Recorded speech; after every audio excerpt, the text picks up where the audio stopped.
Okay, ladies and gentlemen, right now we have somebody truly special. And normally when I say that, I'm being facetious, but this time I am being 1000% serious. Me and this next guest go back like Don Cornelius and Afro Sheen, and she is the poet laureate of Philadelphia, but she's always been one of my special friends forever, both on and off stage. Please help me welcome Trapeta Mayson. How are you, my friend? I'm doing really well. Thank you for that warm and luscious welcome and gracious as well. So I thank you. I'm doing well. It's so great to hear your voice and to see you. And, just know that, we've been doing this for a minute and we are out here still trying to do it. Right. So thank you for inviting me to participate on the show. Oh, my pleasure, my pleasure. And um, yeah, so next time I promise to give you the full uh, welcome and introduction, but that's probably the shortest introduction you'll ever get from me, ever. Look, I know there's a whole lot of love and care and affection there, so it works for me. We're all good. Definitely. Yeah. Definitely, definitely. Yeah, so you're the poet laureate. So I want to get into that, but I've specifically asked you here to discuss the healing verse phone line. Yeah. So, do you want to get into the poet laureate stuff first or to the phone line stuff? Yeah. What I can talk a little bit about the poet laureate because it'll segue into, the phone line conversation. Um, Okay. so the poet laureate for Philadelphia is like a position that you are, I want to say you through a panel you are selected to be a part of the poet laureate project, so along with other people that may have competed to be the poet laureate. So I was around not too long ago, last year in December, I was informed that I was now I've been selected by the committee to be the poet laureate, which is a 2-year position. It's a 2-year tenure. Okay.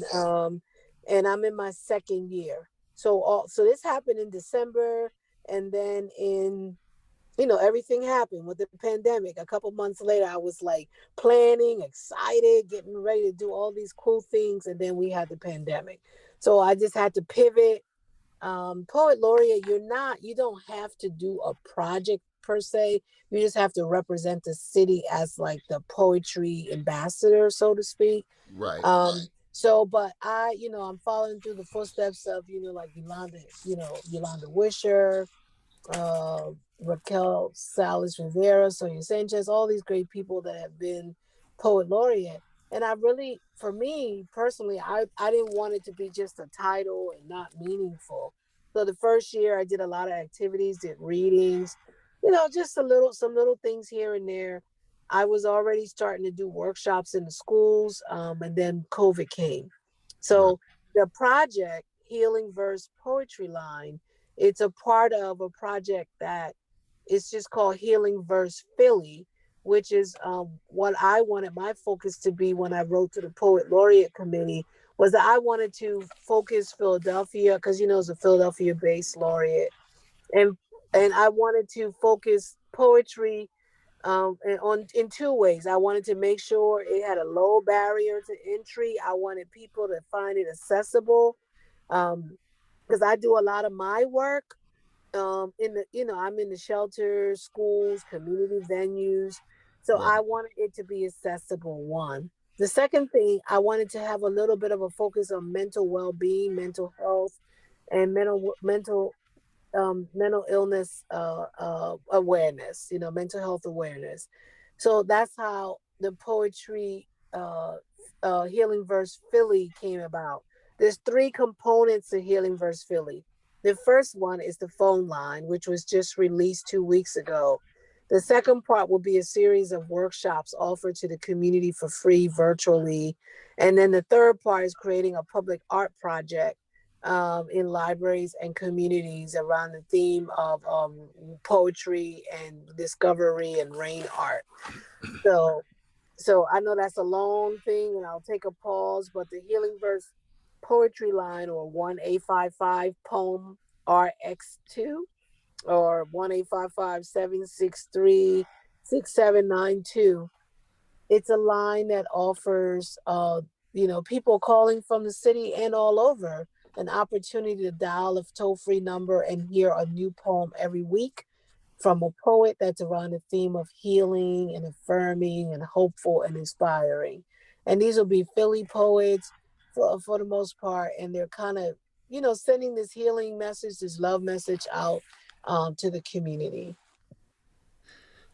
Okay, if you're just tuning in, my guest is the one and only Trapeta Mayson. She is the poet laureate of Philadelphia and one of the minds behind the Healing Verse phone line. It's funny, as soon as I saw this, I thought about one night that we both performed on the same stage, and I actually did a poem called "Dial a Poet," but Ah, mine was more in line with levity and ah. laughing, whereas this is about healing, which is what you've always been about as a poet. Yeah, I'm that's kind of been my thing. I always use this phrase of, poetry and art, for me, I mean, I love abstract art. I love any means of artistic expression for the most part. But for me, I have to find deeper meaning. And where deeper meaning lives for me is, how is it making someone's life better? How is it reaching others in communities that are underserved? How are we making this art alive and accessible? To me, art isn't, if you can't access it, then what's the point? So yeah, healing verse was something that I came up with because um the phone line really, it was already an idea that I was thinking about prior to the pandemic. But because of the pandemic, like I said, I had to pivot because, the world stopped for a moment. Right, Everybody was like, "Oh my goodness, what are we going to do now?" And then I thought, with my full-time job, I'm a clinical, licensed clinical social worker, but I manage a bunch of community mental health and intellectual disability programs.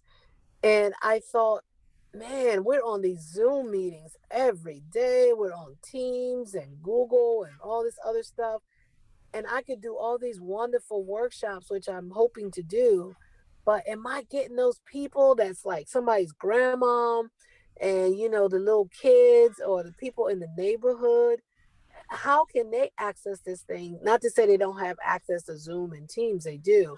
right. But isn't it just easier to just be able to say, hey, grandma, which I had, for instance, happen where someone said, my grandmother called the number and she said she loved the poem. My grandmother don't like anything like that, and Right. and then I had young people call. I have teachers saying that they have their students, virtually kind of calling it as a practice every day.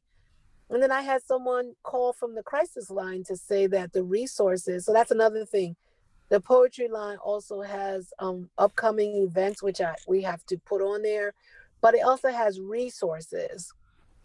And these resources are mental health, crisis number, domestic violence, homeless, numbers for housing.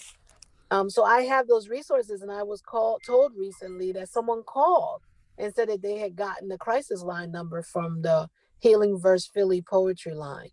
So to me, that just brings me the greatest joy. And that's like, if that is the one thing we do with this project, then I'm done.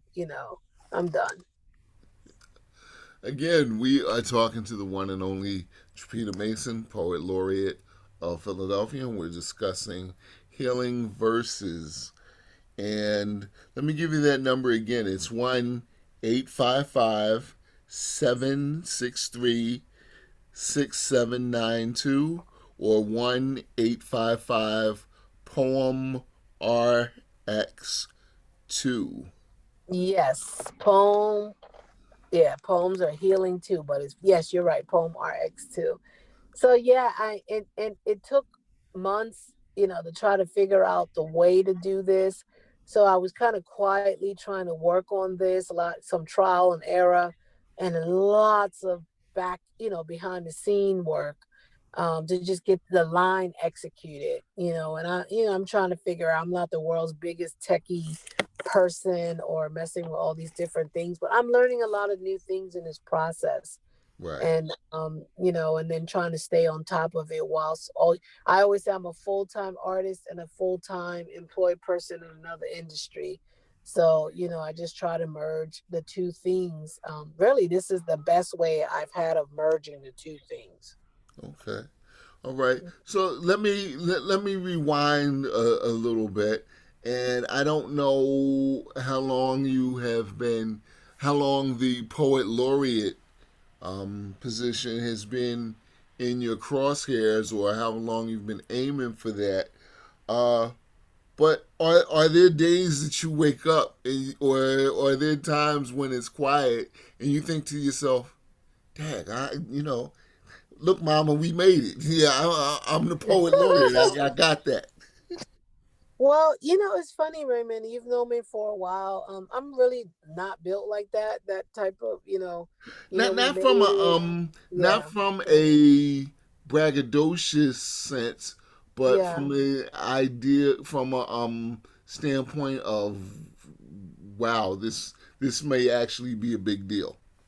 Yeah, now that's interesting. With the poetry line, I didn't realize, like, I wish I had executed the out the idea soon, but I'm a believer, I'm a person of faith, and I also grew up in a household where my father used to always say, "What's for you shall see your face."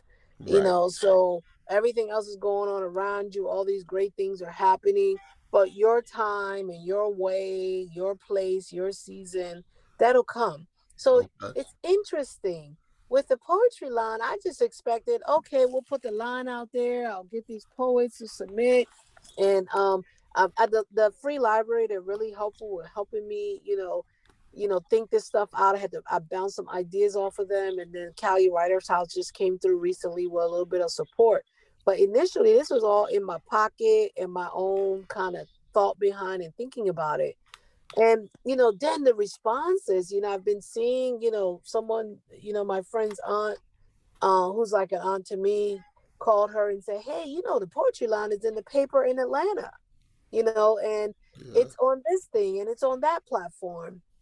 And I've been getting emails from people like just saying thank you. So yeah, Raymond, when you say it that way, yes, this thing could be bigger than us.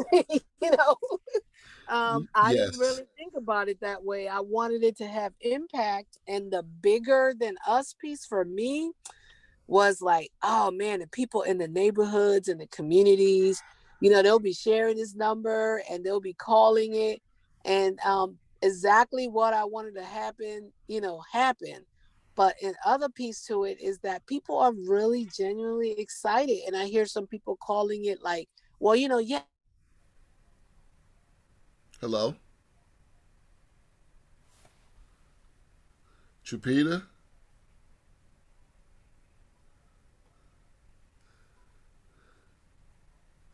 I think we lost her. Let me see if I can get her back.